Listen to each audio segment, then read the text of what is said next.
अब आगे देखिए कुछ नाम आता है, जैसे एक आता है कांठल। क्या आता है? कांठल। अब कांठल जो है वो कहाँ था?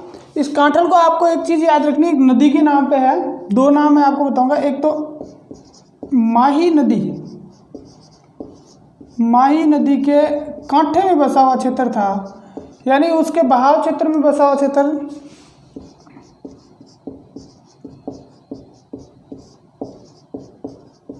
तो मुख्य रूप से ये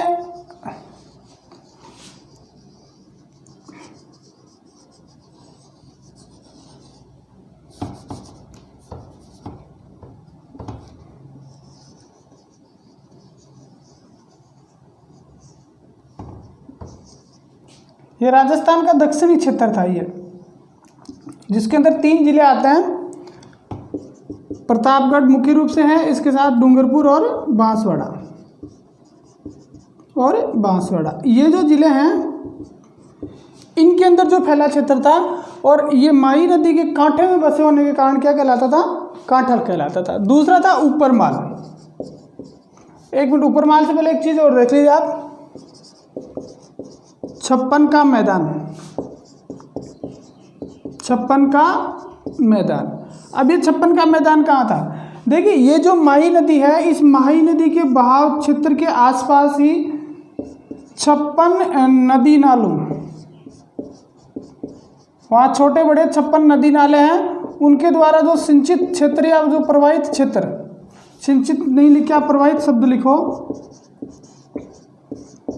इन 56 नदी नालों का जो प्रवाहित क्षेत्र था पूरा का पूरा इन 3 जिलों में, उसको क्या कहते थे? छप्पन का मैदान कहते थे। अब देखिए यहाँ पे एक छोटी सी चीज़ आपको याद रखनी है, क्योंकि यहाँ कई बार कंफ्यूज हो जाते हैं अपन।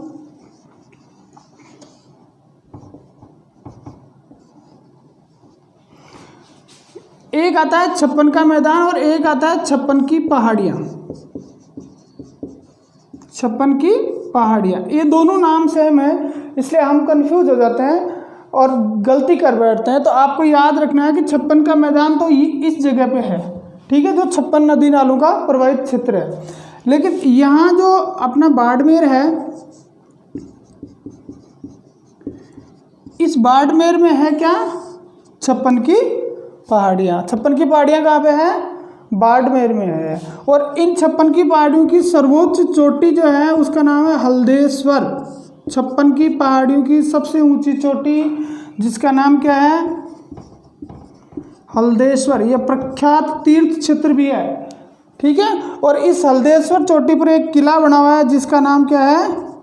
सिवाना दुर्ग। जब अपन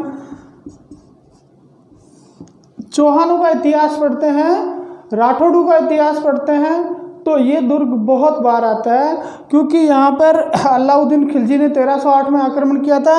और इसके साथ साथ ये जो दुर्ग है वो राठौड़ों की शरण स्थली भी कहलाता है।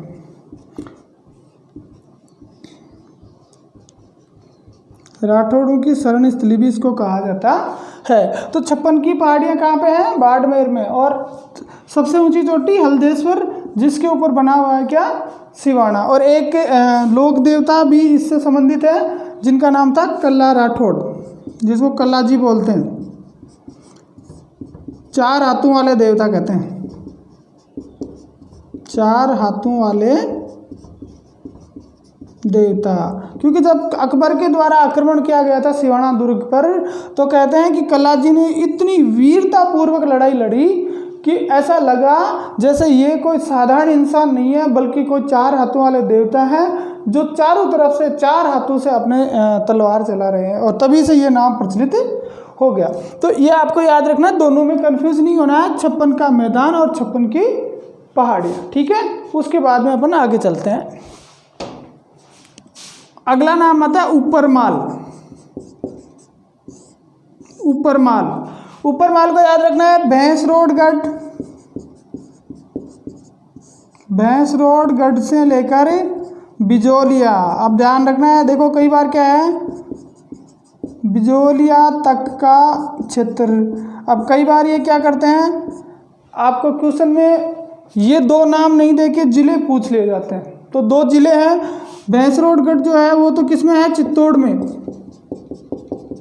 और बिजोलिया किस में है, भीलवाड़ा में। तो आता है कि ऊपरमाल जो है वो कौन कौन से जिलों में स्थित है, तो चित्तौड़ और भीलवाड़ा। भैंसरोडगढ़ से बिजोलिया तक का जो क्षेत्र है वो सारा का सारा क्या कहलाता है, यहाँ ये जो यहाँ है ये क्षेत्र, ठीक है, ये क्षेत्र क्या कहलाता है, ऊपरमाल कहलाता है। और इसके साथ आपको एक चीज़ जो ध्यान रखनी है, ये जो ऊपरमाल है, इस ऊपरमाल में किसान आंदोलन हुआ था, बिजोलिया किसान आंदोलन।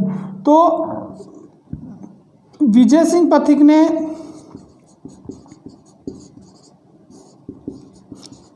विजय सिंह पथिक जो थे बिजोलिया किसान आंदोलन के नेता, उन्होंने 1917 ईस्वी में हरियाली अमावस्या के दिन, हरियाली अमावस्या थी उस दिन उन्होंने क्या किया था, यहाँ पे ऊपरमाल में ऊपरमाल पंच बोर्ड की स्थापना की थी। ऊपरमाल पंच बोर्ड की स्थापना की, ऊपरमाल पंच बोर्ड की स्थापना की किसने, विजय सिंह पथिक ने। 3 डेटा आपको याद रखने हैं। कहाँ पे स्थित है, किसान आंदोलन का नेतृत्व कौन कर रहा था, और हरियाली अमावस्या को स्थापना की गई किसकी, ऊपरमाल पंच बोर्ड की। तो ये हो गया आपका ऊपरमाल। आगे चलते हैं।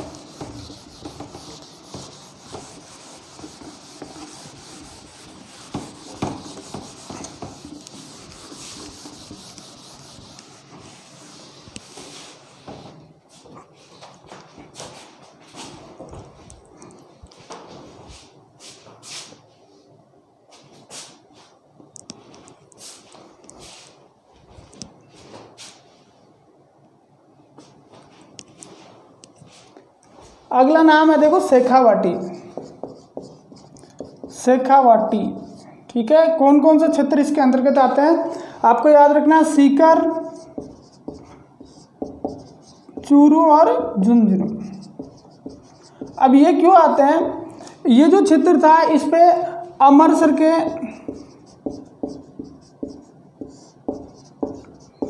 राव शेखा के वंशजों ने शासन किया था, वंशजों ने शासन किया था। आप अपन सीकर का इतिहास पढ़ेंगे तो विस्तार पूर्वक पढ़ेंगे किस तरह से वीरवान का वास था और क्या डिटेल हुई थी, वो सारी चीज़ें तब देखेंगे। अभी आपको यहाँ रखना है कि अमरसर के राव शेखा थे और उनके वंशज जो है उन्होंने इस क्षेत्र पर शासन किया, इसलिए ये क्षेत्र कहलाया शेखावाटी। एक इस क्षेत्र में दूसरा नाम और आता है जिसको कहते हैं तमरावाटी, तमरावाटी या तोरावाटी भी बोलते हैं कुछ लोग। देखिए जैसे कांठल शब्द आया था और कांठल का यूज जो है वो माही नदी के लिए किया गया, इसी तरह से ये जो तमरावाटी का जो क्षेत्र है ये सीकर में एक नदी है कांतली नदी। कौन सी नदी है, कांतली नदी। इस कांतली नदी का जो बहाव क्षेत्र है, कांतली नदी के बहाव क्षेत्र के लिए शब्द यूज किया जाता है वो कौन सा शब्द है, तोरावाटी शब्द है, ठीक है। कांतली नदी का बहाव क्षेत्र क्या कहलाता है, तोरावाटी कहलाता है। और इसका एक कारण और बताते हैं कि यहाँ पे तंवर वंशी राजपूत, ये राजपूतों का गोत्र होता है, आज भी हैं इस क्षेत्र में। तंवर वंश के राजपूतों का शासन भी रहा, इसलिए भी इसको तोरावाटी कहा जाता है, ठीक है। उसके बाद में नेक्स्ट अपन लेते हैं गिरवा। देखिए उदयपुर के जो आसपास का क्षेत्र है, एक ही जिले में ये नाम आएगा,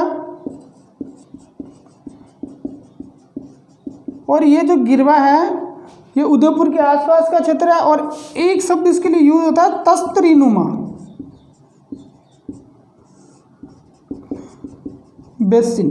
ये पहाड़ी एरिया है और जैसे तस्तरी होती है इस तरह से, मतलब नीचे से खड्डा और ऐसे उठी हुई, तो ये तस्तरी नुमा बेसिन है जिसको क्या कहा जाता है, गिरवा कहा जाता है, ठीक है। क्या कहा जाता है, गिरवा।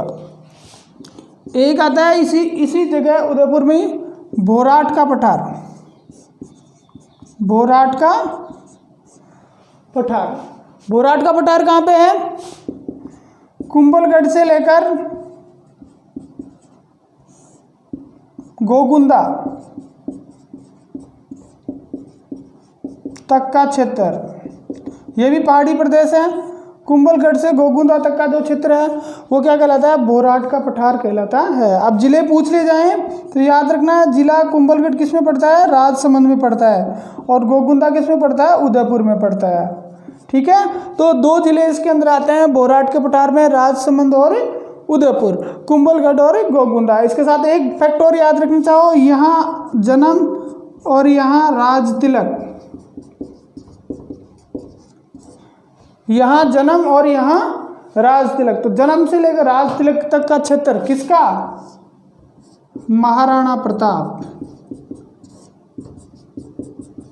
जन्म से लेके राज तिलक तक का क्षेत्र जो है वो को क्या कहलाता है?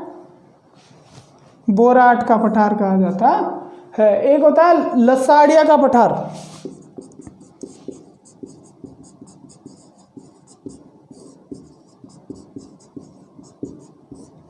ये जो जयसमंद झील है,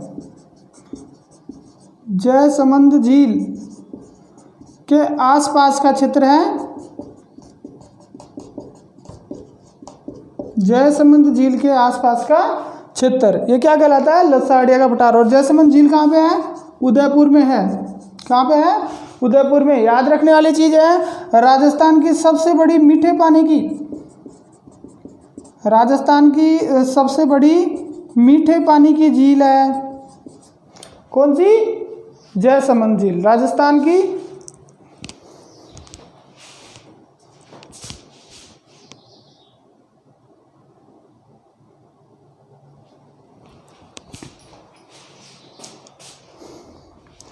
ठीक है, राजस्थान की सबसे बड़ी मीठे पानी की झील। तो ये हो गया लसाड़िया का पठार। अपन ने 4 चीजें पढ़ ली, शेखावाटी, तोरावाटी, बोराट का पठार और लसाड़िया का पठार। अब आगे चलते हैं।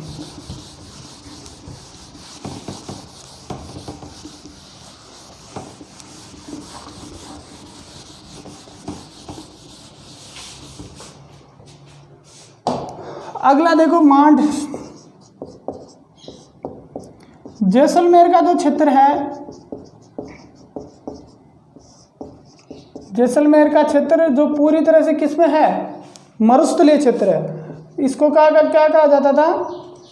मांड कहा जाता है। जैसलमेर का क्षेत्र जो पूरी तरह से मरुस्थल वाला क्षेत्र है, उसके लिए एक शब्द यूज होता है ऐतिहासिक दृष्टि से, वो क्या है?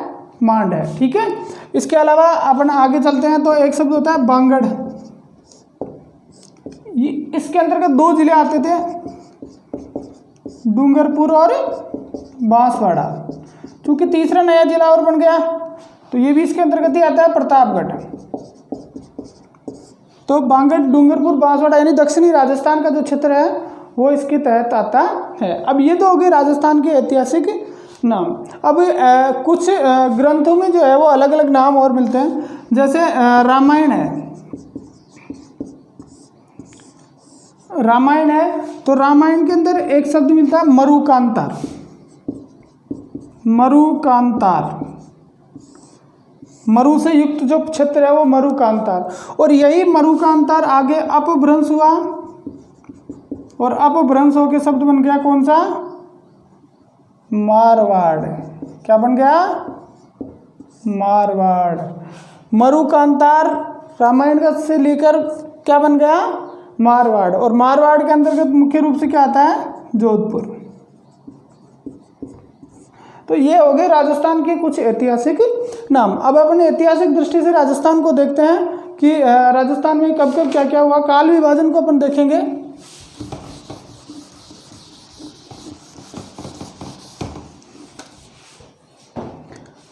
अब देखिए काल विभाजन, ऐतिहासिक काल विभाजन को देखते हैं।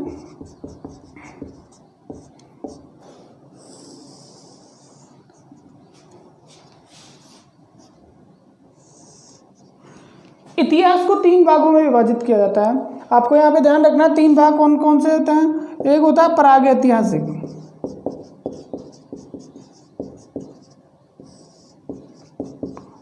प्रागैतिहासिक काल। दूसरा होता है आद्य ऐतिहासिक,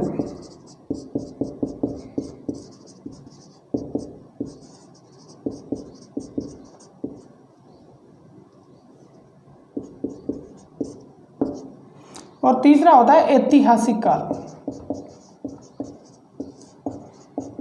3 काल हो गए। प्रागैतिहासिक काल को आपको ये चीज़ ध्यान में रखने वाली चीज़ है कि इन तीनों की अलग अलग डेफिनेशन है और राजस्थान में ये काल कब कब हुए उनकी अपन सारी जानकारी लेंगे। प्रागैतिहासिक काल वो है जिसमें कोई लिखित साक्ष्य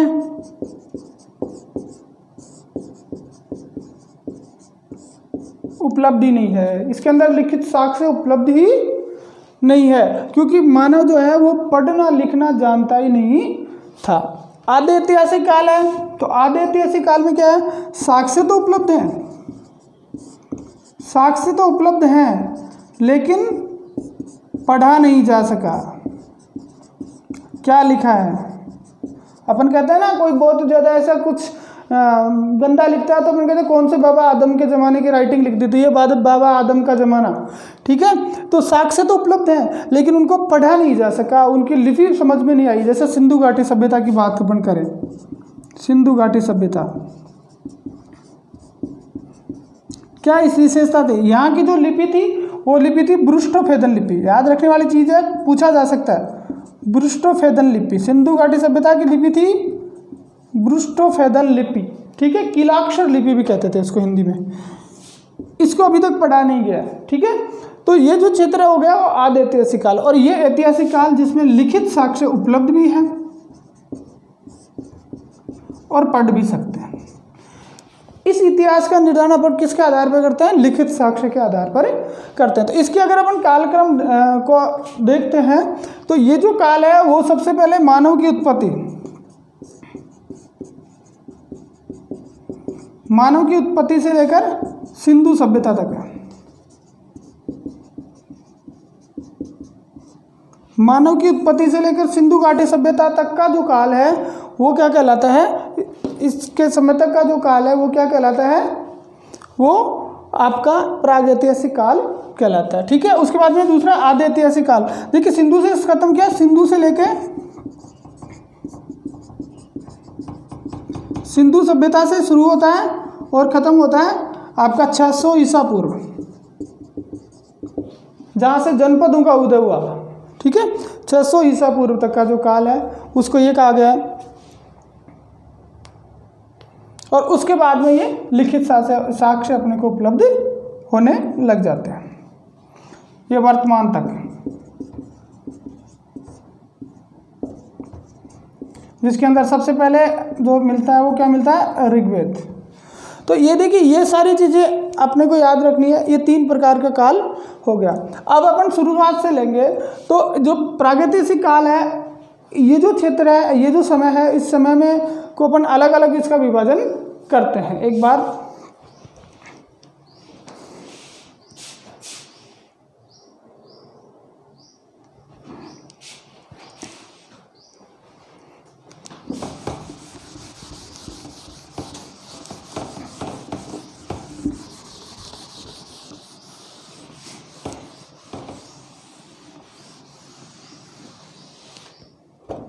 तो जो पुराना काल है उसको कहते हैं पाषाण काल।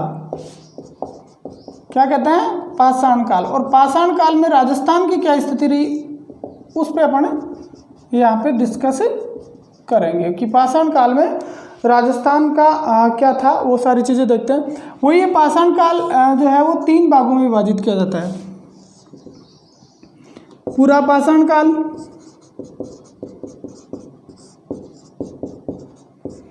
दूसरा है मध्य पाषाण काल,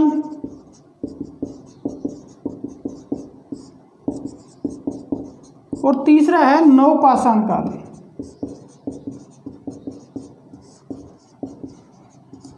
नवपाषाण काल, इसके बारे में आप थोड़ी सी जानकारी अच्छी तरह से याद करना। सबसे पहले पूरा पाषाण काल की बात करें तो पूरा पाषाण काल वो समय था जब मानव पूरी तरह से असभ्य और बर्बर था। उसको ये मतलब मानव की उत्पत्ति का लगभग प्रारंभिक काल इसको अपन कह सकते हैं। और इसको पाषाण काल इसलिए कहते हैं, पाषाण का मतलब होता है पत्थर।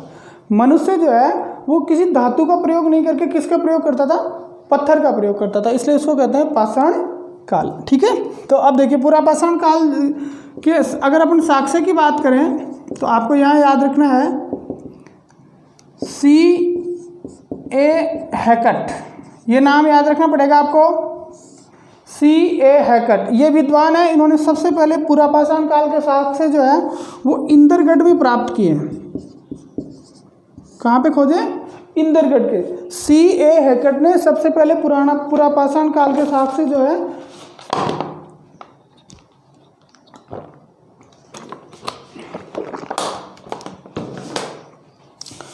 और यहाँ पे उनको क्या मिला? एक हस्त कुठार, मतलब कुल्हाड़ी इनको जो है वो मिली है। कहाँ पे? इंदरगढ़ में।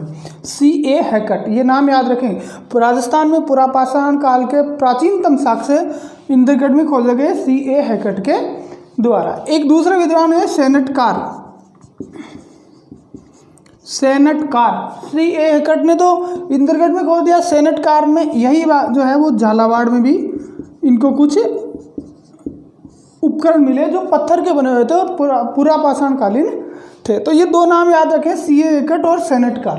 ठीक है, आपको किसी भी गाइड में ये चीज़ें नहीं मिलेंगी जो यहाँ ये आ रही हैं इस बुक के अंदर। ठीक है, C.A. हैकट और सेनेटकार। अब नदियों को देखें तो ये साक्ष्य मुख्य रूप से नदी क्षेत्र में मिलते हैं और वो जो अपने पहाड़ी क्षेत्रों की नदी है, जैसे चंबल है, बनास और बेड़च, इन नदियों का जो क्षेत्र है उसमें हमें पुरापाषाण कालीन साक्ष्य प्राप्त होते हैं। इसके अंदर अपने को पुरापाषाण कालीन साक्ष्य मिलता है। फिर विद्वानों ने और खोज की, अलग अलग विद्वानों ने अलग अलग जगह खोज की। फिर आते हैं अपन मध्यपाषाण काल में। देखिए, मध्यपाषाण काल में आपको एक ही शब्द याद रखना है जो परीक्षा की दृष्टि से महत्वपूर्ण है, माइक्रोलिथ। मध्यपाषाण काल से यदि कोई क्वेश्चन पूछा जाएगा किसी परीक्षा में तो वो एक ही शब्द होगा, वो होगा माइक्रोलिथ। माइक्रोलिथ ये शब्द आपको याद होना चाहिए। ठीक है, अब ये क्या है? मध्यपाषाण काल में जो उपकरण बने वो जाहिर सी बात है पाषाण काल है तो उपकरण किसके थे? पत्थर के ही थे। यहाँ भी पत्थर के थे, यहाँ भी पत्थर के थे, यहाँ भी पत्थर के थे। ठीक है, तो ये उपकरण जो बने ना ये सारे के सारे किसके थे? पत्थर के थे। लेकिन इनमें कौन कौन से उपकरण, जैसे एस्पर, चल्ट, हस्त कुठार, इस तरह के उपकरण थे। लेकिन इन उपकरण की सबसे महत्वपूर्ण विशेषता क्या थी कि ये छोटे छोटे उपकरण थे। क्या थे? छोटे छोटे उपकरण। और ये छोटे उपकरण होने के कारण इन उपकरणों को एक शब्द यूज किया गया इनके लिए और वो शब्द था माइक्रोलिथ। छोटे छोटे उपकरण थे, कौन से? मध्यपाषाण काल। प्रश्न इस तरह से आएगा, माइक्रोलिथ क्या है? तो मध्यपाषाण काल में मानव द्वारा प्रयुक्त किए जाने वाले पत्थर के सूक्ष्म उपकरण या छोटे छोटे उपकरण जो है वो क्या कहलाते हैं? माइक्रोलिथ कहलाते हैं। ठीक है, तो ये माइक्रोलिथ याद रखना है। या फिर इस तरह से पूछा जा सकता है कि माइक्रोलिथ उपकरण जो है वो कौन से काल से संबंधित है? तो मध्यपाषाण काल से संबंधित है। और मुख्य रूप से लूनी नदी का जो बहाव क्षेत्र है इसमें इसके अवशेष अपने को देखने को मिलते हैं। ठीक है, फिर आगे आ जाइए नवपाषाण काल।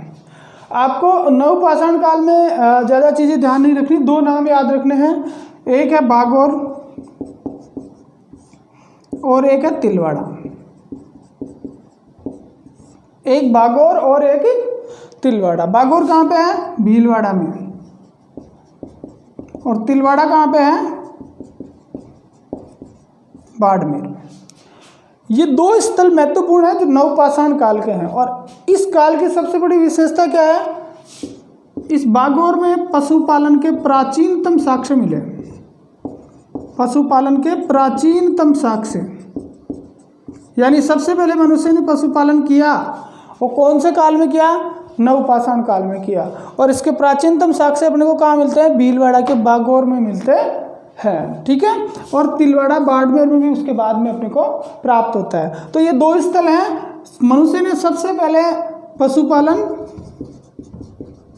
और कृषि, ये दोनों कार्य जो हैं वो कौन से समय में किया? नवपाषाण काल में किया। और नवपाषाण काल में इन दोनों के अपने को जो प्रमाण मिलते हैं वो बागौर और तिलवाड़ा में मिलते हैं। तो ये हो गया अपना पाषाण काल। ठीक है, आगे चलते हैं अपन।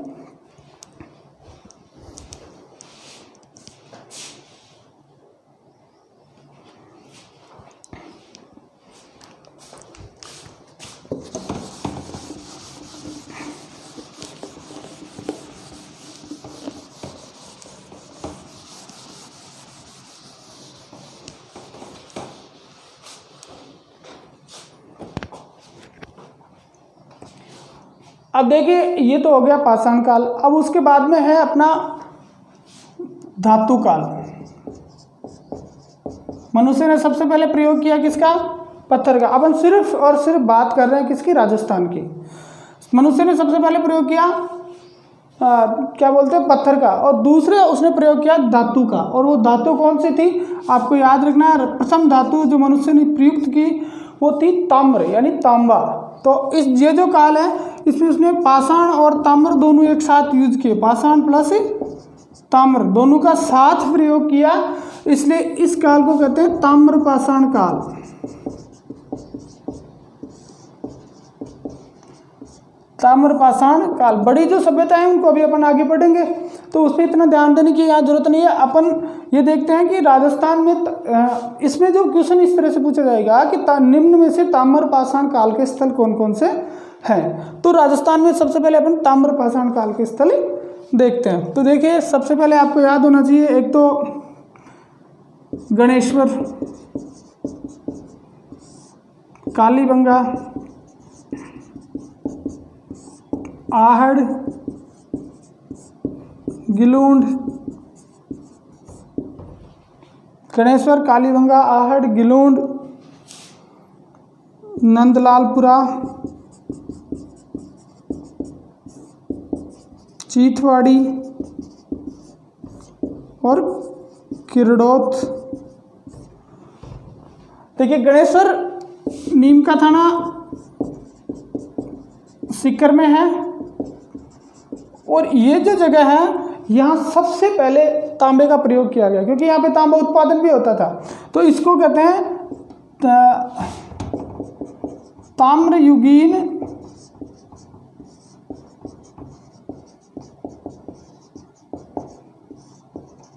सभ्यताओं की जननी। क्या कहते हैं?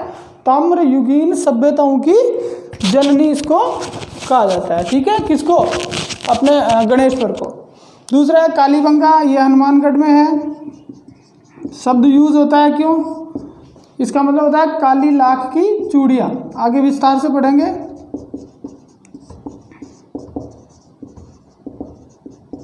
ठीक है, फिर उसके बाद में आता है आहड़। आहड़ कहाँ पे है? उदयपुर में है। फिर है गिलूंड, ये है आपका राजसमंद में। ये है आपके क्षेत्र जो है वो है जयपुर में। उसके अलावा भी देखें अपन जाडोल, जाडोल है उदयपुर में। पिंड पाडलिया, ये चित्तौड़ में है। ठीक है, इसके अलावा कुराड़ा, ये है आपका नागौर में। इस तरह से ये जो स्थल है ये प्रमुख स्थल है। ताम्र पाषाण कालीन प्रमुख स्थलों के नाम यदि आपको पूछे जाते हैं तो आपको ये सारे के सारे नाम याद रखने हैं। उनमें से आपको एक पूछा जाएगा, और ये पूछा जाएगा कि निम्न में से कौन सा स्थल ताम्र पाषाण काल से संबंधित है या फिर कौन से जिले में है। तो एक बार फिर से देख लेते हैं। गणेश्वर, ये तो सब जाहिर सी बात है, सिक्कर। फिर कालीबंगा, ये हनुमानगढ़ में। आहड़, ये उदयपुर में। गिलूंड राजसमंद में है। नंदलालपुरा, चीथवाड़ी और किरडौत, यह है कहाँ पे? जयपुर में है। जाडोल उदयपुर में है। पिंड पाडलिया जो है वो चित्तौड़ में है, और कुराड़ा नागौर में है। तो ये हो गया ताम्र पाषाण काल। अब दूसरा देखते हैं हम, लोह युगीन। ये तो सबसे पहले तांबे का यूज कर लिया, फिर बाद में लोहे का यूज किया।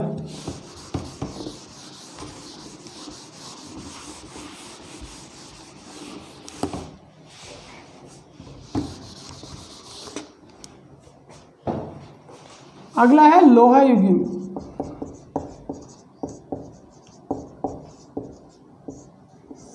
लोहा युगीन। अब देखो लोहे युगीन में अपन देखेंगे, लोह युगीन में आपको चार नाम याद रखने हैं। एक तो नोह है। नोह है कहाँ पे है? भरतपुर में। सुनारी, ये कहाँ पे है? झुंझुनू में। फिर नोह, सुनारी, फिर है जोधपुरा, ये है आपका जयपुर में। और चौथा है आपका रेड, ये है आपका टोंक में। राजस्थान में 4 मुख्य रूप से लोह युगीन, मैं मुख्य रूप से शब्द यूज कर रहा हूँ, मेन शब्द ये है, वो 4 कौन कौन से स्थल हैं?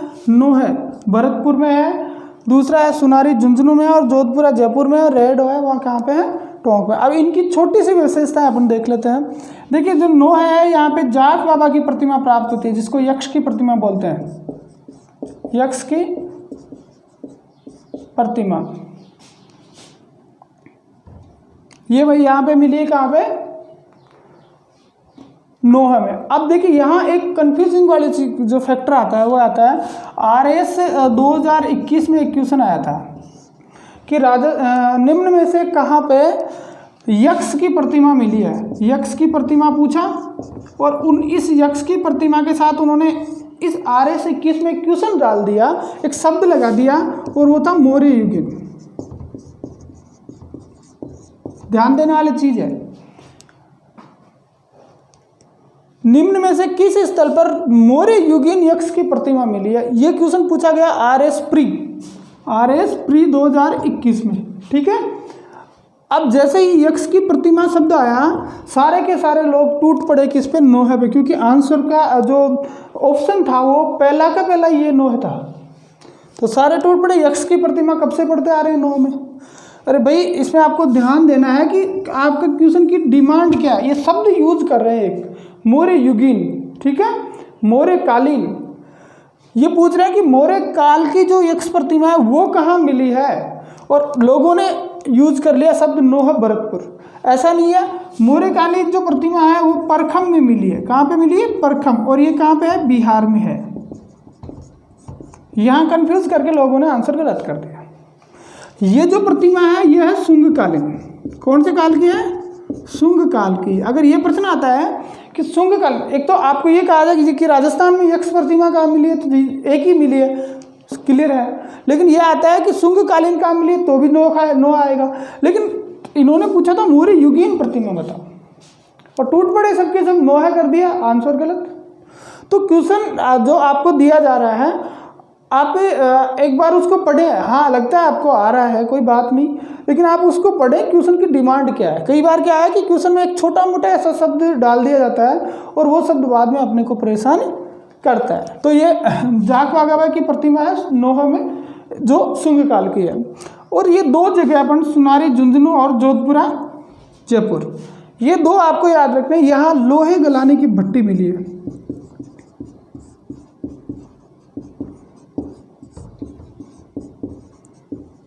क्या मिली है?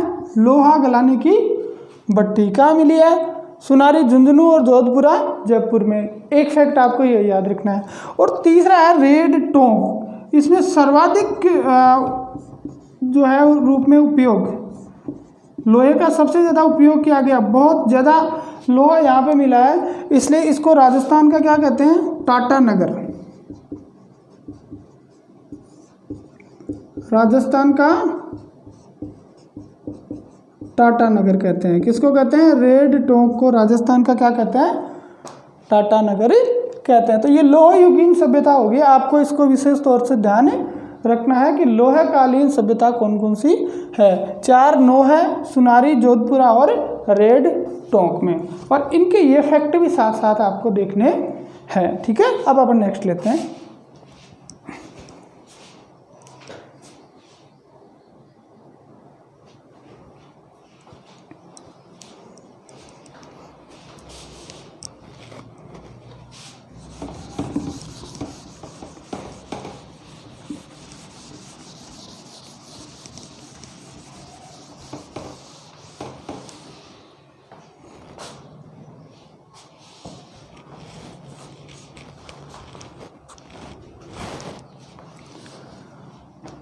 अब देखिए एक PGW संस्कृति, क्या है? PGW संस्कृति, ठीक है। PGW संस्कृति पेंटेड ग्रे जो क्या बोलते हैं वेयर है, इस तरह से नाम यूज होता है, मुझे प्रॉपर याद नहीं आ रहा है। तो PGW ये काले दूसर मृदबांड, हिंदी में इसका लिए शब्द होता है काले दूसर मृदबांड, काले दूसरे मृदबांड। इनका जो संस्कृति थी, ये 3 स्थल थे, इनको भी आपको याद रखना है। वही 9 भरतपुर, दूसरा था 9 भरतपुर था एक, तो दूसरा सोनारी, झुंझुनू, और तीसरा जोधपुरा जयपुर।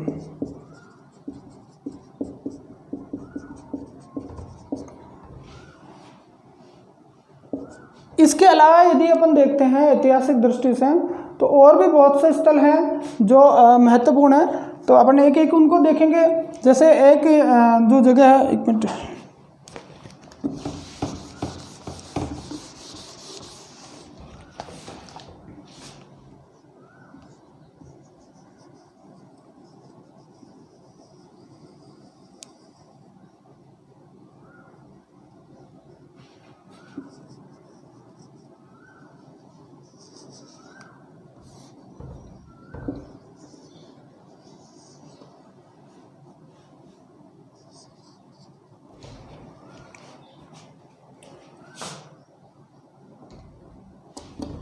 देखिए, एक सबसे पहले आपको यहाँ पे एक बहुत ही महत्वपूर्ण सभ्यता का नाम याद रखना है, वो है विराटनगर।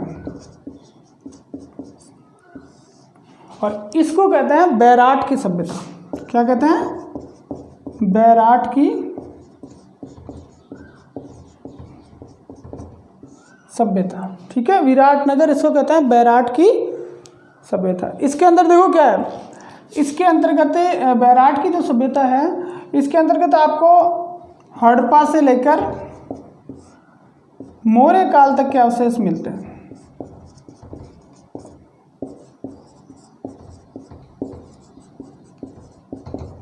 इस बैराट की सभ्यता में आपको हड़प्पा से लेकर मौर्य काल तक के अवशेष प्राप्त होते हैं। यहाँ पे 3 जगह हैं जिसको कहते हैं भीमडूंगरी, बीजक की पहाड़ी और महादेव डूंगरी। ये 3 जगह का उत्खनन किया गया और इन तीनों स्थलों पे अपने को अलग अलग चीज़ें जो है वो प्राप्त हुई है, जो हड़प्पा काल से लेकर मौर्य काल तक की है। ठीक है, अब देखिए ये जो बैराट थी, ये यहाँ पे अपने को महाभारत कालीन अवशेष भी मिलते हैं। विराटनगर, एक विराट नामक शासक था जिसने विराटनगर बसा के उसे अपनी राजधानी बनाई थी। और पांडवों ने अपना अज्ञातवास, पांडवों का अज्ञातवास जो है वो उन्होंने कहाँ काटा था राजस्थान में? वो विराटनगर में काटा था। और जब ये हो गया तो उसके बाद में इस विराटनगर का जो शासक था विराट, वो पांडवों की तरफ से युद्ध में भी लड़ा था। ठीक है, तो यह इसमें एक सबसे महत्वपूर्ण चीज़ इसमें जो आती है वो ये आती है भाब्रू का शिलालेख।